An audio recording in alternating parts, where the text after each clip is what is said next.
Hi, I'm Haylin. And I'm Kiki. We are the co-founders of Spill the Tea Cafe. And this is episode 1 of our new podcast, Spilling the Tea.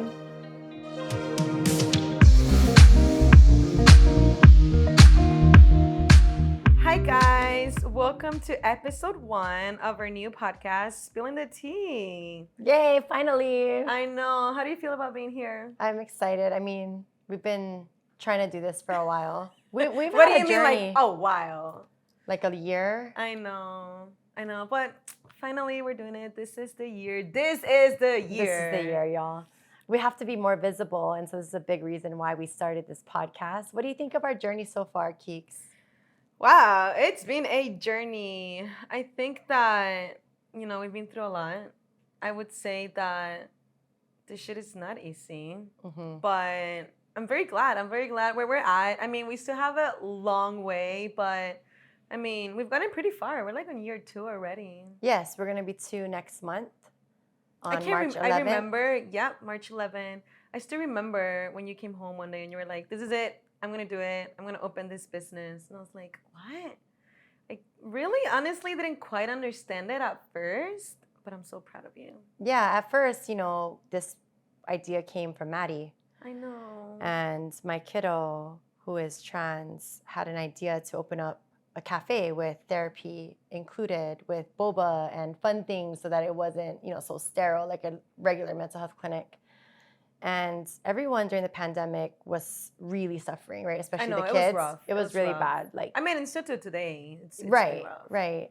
And so just making the decision to open up a cafe, not being able to find any therapist or any mental health, But really what happened was when we decided to leave the actual corporate and then do this like full time, I would say that's a huge leap for us. Yeah. For the both of us. Yeah, to do it like anyone who's doing a side hustle, anyone who, and everyone in Hawaii I think is trying to work multiple jobs. But when you go all in, it's like you have to bet on yourself and it's super scary. And so one of the things that I'm super grateful for is like you. And oh my gosh, having my back stop this it. whole time.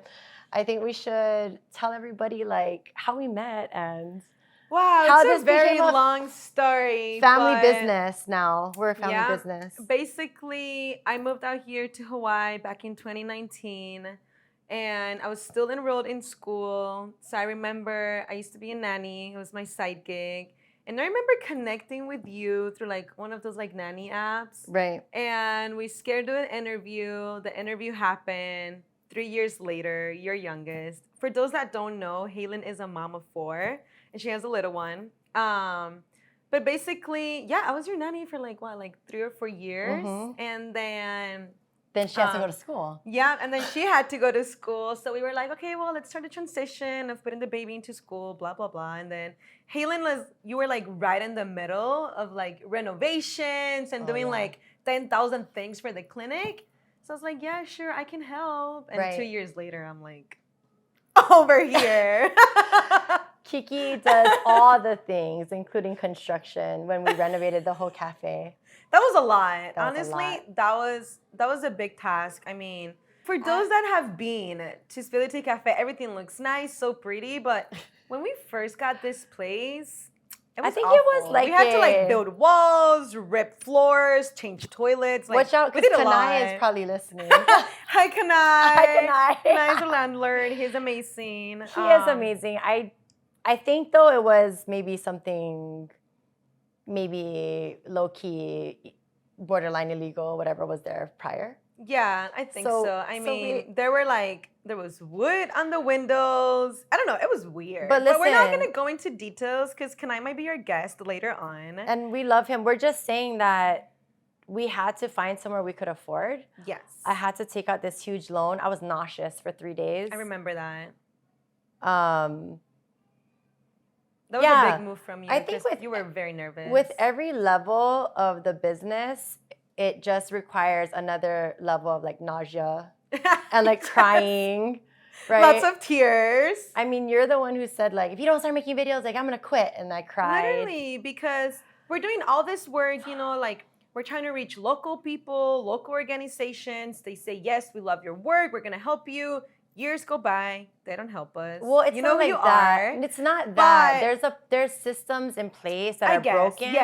yes. And I think that is a huge reason that we exist. Yes. So I was like, you know what? Like, it's time. We need to get on camera. We need to share our story. We need to share our mission and vision and really like educate those that don't get the chance to really know like the work that we're doing out here in Hawaii. Because, you know, Hawaii is so little compared to like other states and, you know, people in the mainland. They do have the resources and we don't. So we were like, you know what? It's time to put ourselves in front of the camera. And I know this is a very fun podcast because we have to make sure that if we have our own business, it has to be fun, right? Yes. If not, then just go back to your 9 to 5. And so it's really important that we have fun and we try to infuse fun.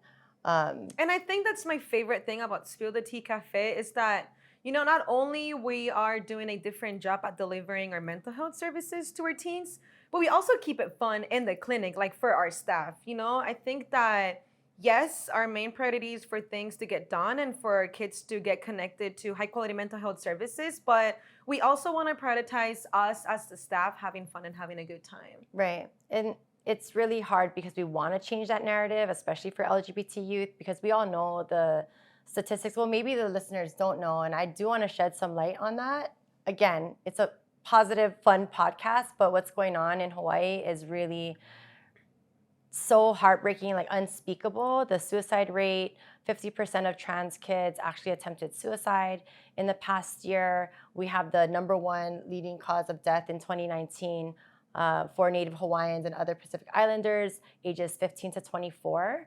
And no other state, you know, has those kind of statistics. And I just want everyone to also know that suicide is underreported, because whenever the coroner like actually looks at the cause of death, you know, if there's not actual evidence, like a letter, you know, then they will classify it as like an overdose or something. So I do want the listeners to also know that suicide in general is very underreported. And so that's why it's so important that we hit the ground running with our vision. Yeah. And it's quite literally. And if they didn't know, I mean, it only takes one supportive adult to reduce suicide risk by like 40%, Kiki. You know? So honestly, it can be something as simple as like, hey, how are you? Or like, how can I help you today? Or like, how was school? You don't need to like sit down for an hour and talk to them. Just checking in is enough. Yeah, I agree. Yeah.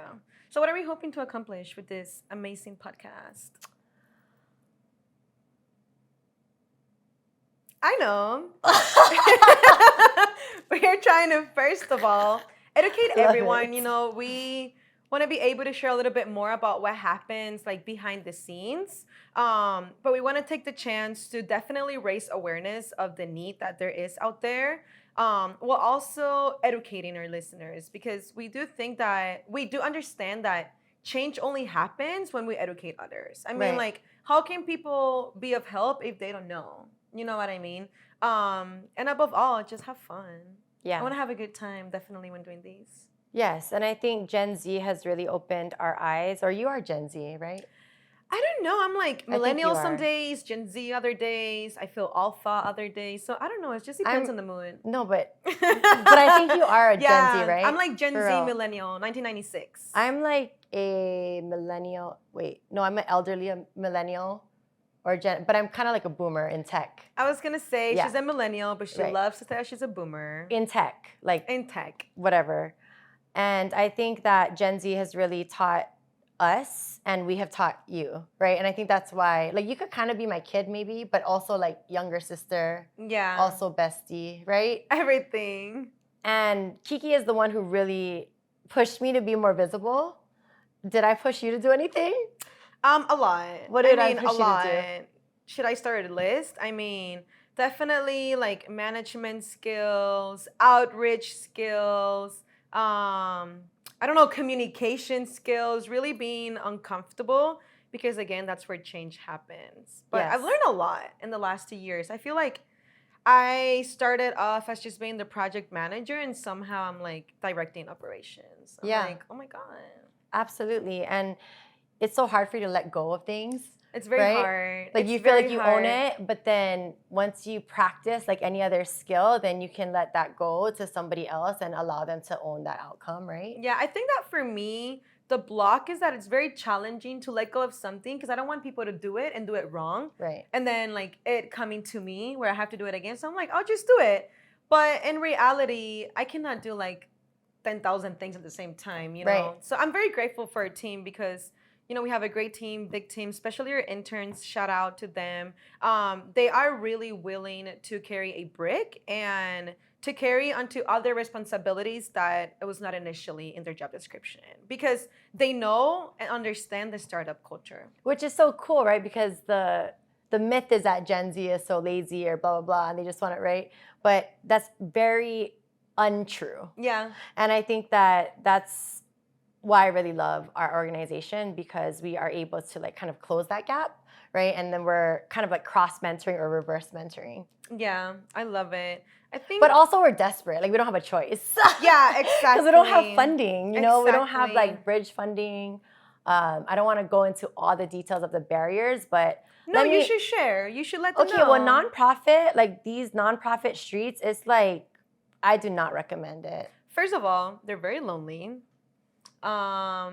People have a lot of expectations just because you are a nonprofit. And also, we didn't know this until now, but it takes quite some time to even get the funding that you were approved. So, like, we can get approved for funding right now, but it's not going to come until like 2026.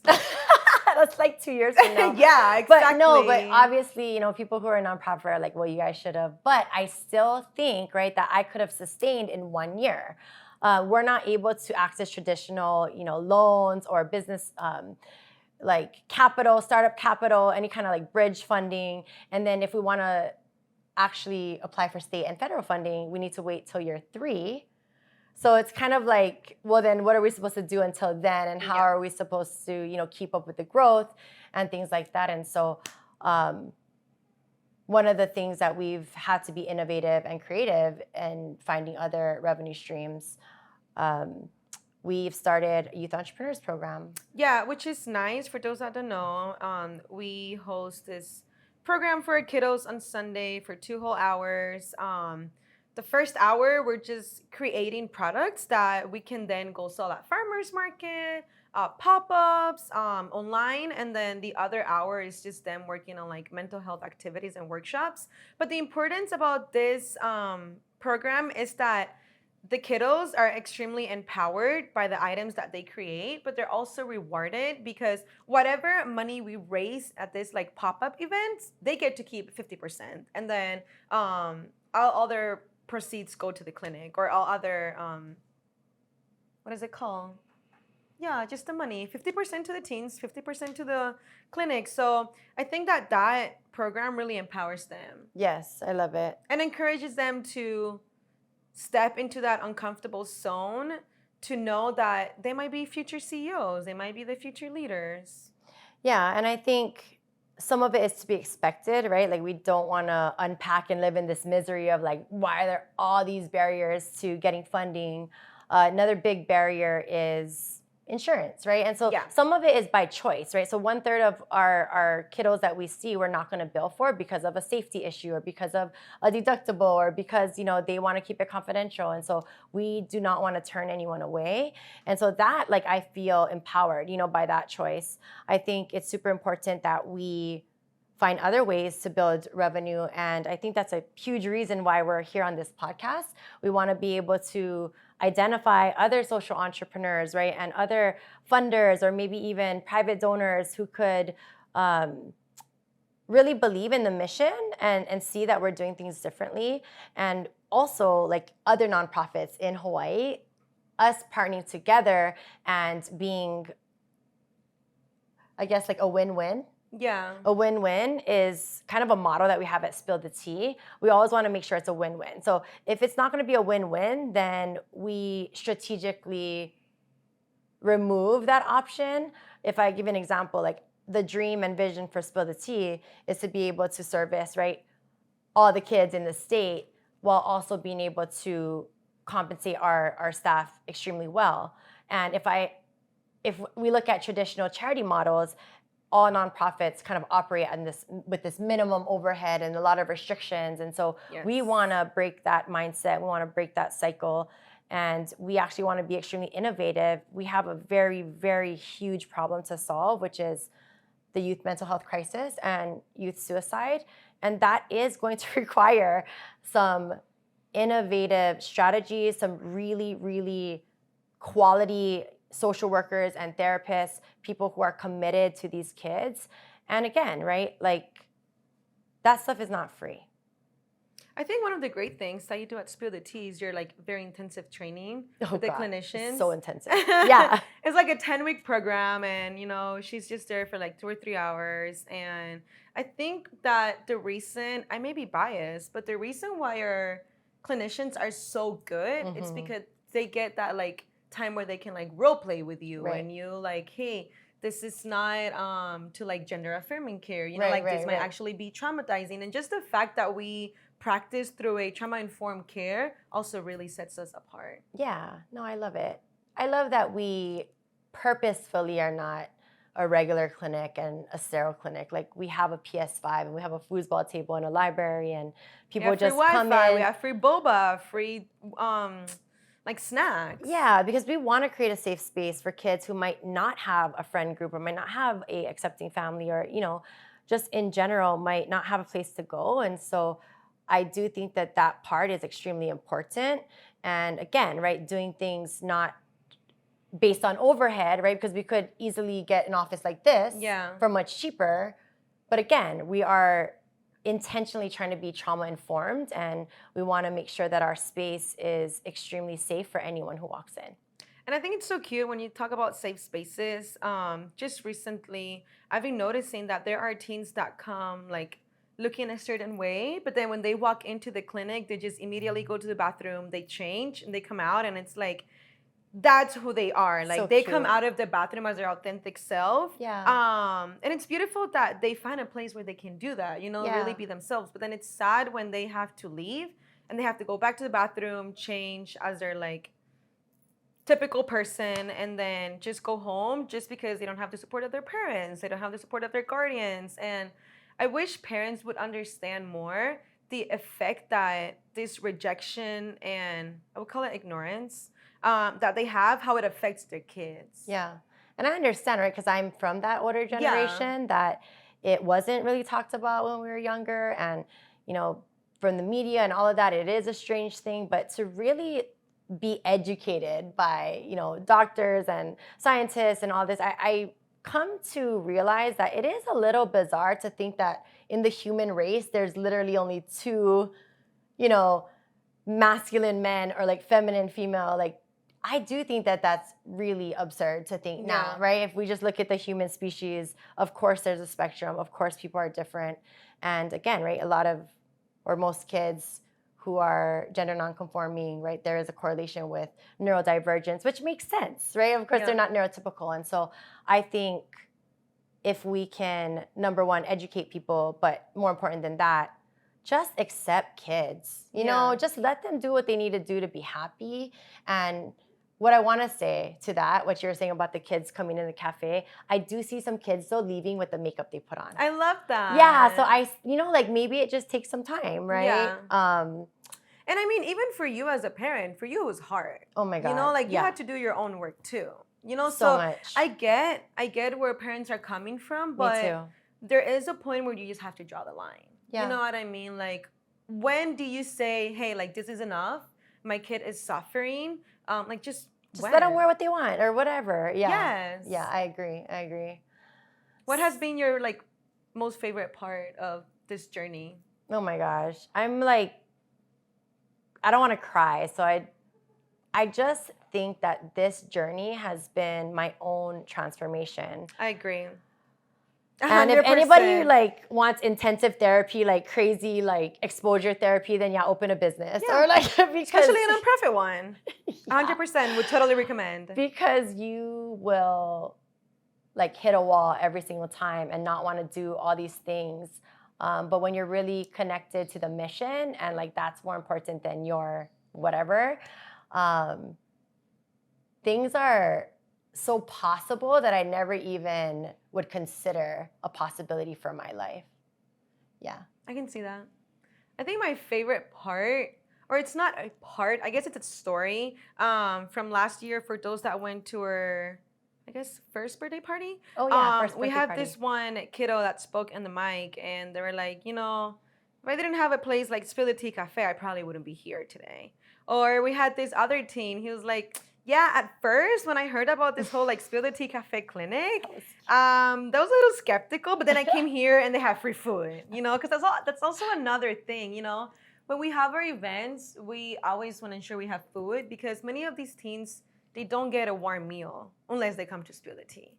So, you know, it's just trying to put those little pieces out there where the teens feel like they can come to a place that feels like home and that is safe. We also want to keep them off the streets for sure. Oh, absolutely. And these kids are not just, oh, they have mental problems. So many people, I hear that from people, you know, like, Yeah. oh, well, those kids, they just have mental problems. And the research is so clear that it really is a discrimination that they face, like in the school, in the church, like sports, you know, in the community. And so when Kiki's talking about, oh, they don't have a warm meal, like that is for real. And you can look at the stats, but, you know, kids are kicked out of their home for being gay or for being gender nonconforming or trans. And so it may seem extreme, but it is extremely common for kids of this community to be excluded and then even kicked out of their home. So that's why it's so important that we continue this work. Right? Even though it feels difficult Yeah. and challenging and uncomfortable, because I don't think there is a day in the last 2 years that I haven't felt uncomfortable. I feel like every single day I feel uncomfortable, but it's because we're growing, we're learning, and we're doing something different, very different. I mean, I don't think anything like Spill the Tea exists in the state. Yeah, and so we don't want to give up. We have a big vision. We want to make sure that we're sustainable. But the truth is, we're new to this. I mean, I'm a therapist, you know, I've had a business, but nothing like Spill the Tea. It's a huge undertaking. Nothing like Spill the Tea. And we can really use all the help we can get. So if you are someone that, you know, is in Hawaii or not even in Hawaii, and you can help us, you know, even just consultation, or, you know, you have a heart for these kids, you could help us with our finances, or you could help us with our fundraising strategy, because we are really, really at this crucial juncture where we can't get funding till year 3, but we have 1 more year, and we keep growing and growing. I think right now we have 300 kids at the cafe. Yeah, over 300 now. I'm excited. I feel like this is going to be the year that we see like the flower bloom. You know what I mean? I feel like we've done a lot of work, and I think it's time. I think it's time. I want everyone to come to our birthday party. Yes. Oh, my Rainbow gosh. Rodeo. Yes, Rainbow Rodeo. So we have our 2nd annual birthday bash. It's going to be a fundraiser. And all the money raised is going to go towards connecting at-risk youth to high-quality mental health services.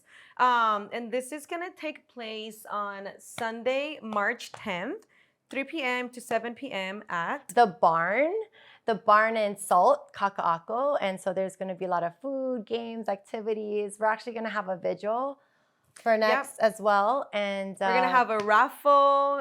There's gonna be drag story. Honestly, you don't want to miss it. Yeah, so please go to our website, spilltheteacafe.org. Or you can go to your Instagram at spill_the_tea_cafe. Talking about Instagram, I have a few questions. Oh, okay. Yes, we have a few questions. Let's find them. Oh, also Friends, one bear more with thing. me. One more thing. If you have anyone that you want us to interview, please DM us, because we want to bring, you know, industry experts and things like that to teach us, but also to teach all of you. If you're interested in women entrepreneurship or opening up a side business or a nonprofit, go ahead and send them our way. Yes. Okay. So I have the first question. Okay. This was asked by T. T, if you're seeing this, we love you. She said, what it is like being besties with your boss? I guess that's a question for me. How is that? Honestly, We're like, I don't really feel, we're like more like colleagues, right? yeah. I had to learn to not see Haylin as my boss. I feel like I saw her as my boss for many, many years.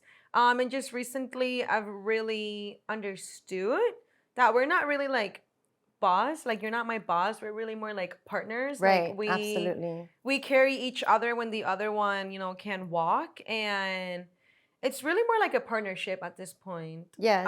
But it's amazing. I also think we have boundaries. Like we've been able, anyone, okay, first of all, I just want to really clear this up. Like anyone who's trying to start a business or whatever, like it is extremely hard. Like it's not like what you see on Instagram, like, oh, you could just do this or that. It is like 7 days a week grind. And you gotta be, like, I wouldn't recommend it. Like it's really a sacrifice, but in our head, we know it's temporary. And so that's why we can do it. But again, I wouldn't be able to do it without like Kiki matching that same level of energy. And so we can sometimes overwork, or a lot of times overwork. And so we've had to, through trial and error, set extremely like firm boundaries. Like this day we're not working, or when we get home. And I feel like it took us a minute to learn that because I mean, even though we try to be off Friday and Saturday, I mean, it's Friday and we're working. Yeah. But I think it took us a minute because, especially you were being extremely burnt out, way burnt out, and I was like, okay, I think it's time. It's true. Where's the lie? Where's the lie? And I think that it took us a minute to realize that you need to step back. Yeah. And you need to really like honor yourself, give yourself a break, because then you're just running on empty and it's just not efficient. Yes. Yep. How do you guys achieve work-life balance? I mean, I guess we just talked about that. Yeah, I feel like we can have it all, honestly. We just can't like have it all at the same time. Yes. So that's why like we have each other's back, or you know what I mean? And I think also we are learning that with this job, especially because we work so many days, so many hours, we need to make it fun. Right. And yes. Yeah. I forgot. So yeah, that. No, like I think that balance comes from also having fun, because when you're having fun, then it doesn't feel like work. And we also have to remind ourselves, like, we have this business, so like it better be fun. Yeah. Okay. Yeah, we're lucky to be able to run something like this. Yes. You know what I mean? Period. Thank you, T. Great questions. Okay, so shout out to our MSW intern, Prim. Oh, God. She said, tell me more about building Spill the Tea Cafe. That was long hours. The actual, like, building it? I don't know, but I'm going to think it's like when we were doing renovations. Okay, we were at, like, Home Depot, like, every single day for 4 months. Every single And we were at this clinic from, like, 6:30 in the morning all the way until, like, 11 p.m. It was so gross. Everything was falling apart, and there were, like, roaches and, like... But yeah, there were nights we were there till like 1, 2 in the morning. Yeah. My dad helped a lot. He built walls. He installed new windows. Shout out to Brett. He changed our toilet. Brett is amazing too. Yeah. And I mean, the teens will literally go to school and then just volunteer at night to help us. Or like, they will be there all weekend long. And then poor Haylin, she was like seeing patients and just coming after her sessions, you know, to help us out. Don't tell everyone that no one's going to want to come see me. They're like, oh, that therapist is like crazier than me. Well, you know, we just share that because we want you guys to understand the sacrifice that goes behind like running this clinic. And I mean, still today, Haylin is still seeing her patients because, you know, because we can't get those grants to year 3, she has to put in extra work, or else we are not able to keep our doors open. Because you have to think that, you know, at Spill the Tea, because we see kiddos regardless of their insurance or ability to pay, we still have to pay our clinicians that are the ones delivering the care.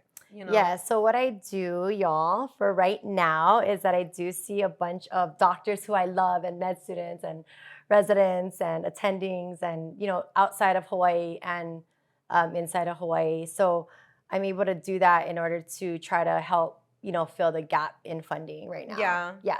But yeah, that's pretty much how building Spill the Tea Cafe was. I felt so happy when we opened our doors. But even though after we opened, I feel like even after, like, we were still doing like little renovations here and there, you know? I mean, even now. Yeah, I mean, a year later after we opened our doors, we grew so quick. And that's the thing with growing, that growth is great, but also means that systems break. Quite often. Yes. But I think that like a year later, we were like still adding offices. We had to add 2 more offices. Yeah. And then now, like, this is what's super cool. One of our therapists, Cherie, her brother, helped us get a pod, like a soundproof pod, right? So you can really see the grassroots, like, it's like our friends, our family, like people who actually care My poor husband, you know what I'm saying? Like he's Yeah. Shout out to Alex. Shout You out guys to can't Alex. see him, but he's literally Always. running like 10 cameras and he has like 10 lights and he really runs the show. Yep. All the amazing content that you guys see on our Instagram, it's all through him, and our YouTube channel too. Yes, we say he's like voluntold. Yeah. It's definitely a family business. It is. Efren, shout out. He said, Kiki and Haylin better have me on as a guest. Efren has to come. He's so good with the youth. Yeah, bestie, you're more than welcome anytime. Just give us a day. You'll be here. But that's it for now. All right, you guys. If you guys want to send your questions, I would suggest just DM us at Spill the Tea Cafe. If you guys want to get in touch with us, you can email us at info@spilltheteacafe.org. For those that don't know, we're located in Kaka'ako. If you're familiar with the Ward Village area, the Whole Foods in Kaka'ako, we're right across in a black building. You can find us there. We're above Tita's Tacos. Shout out Tita's Tacos. We're always there shop. for lunch. Yes. Be there or be square. But yeah, if you guys have any questions, that's how you can reach us. Thanks for tuning in. Bye.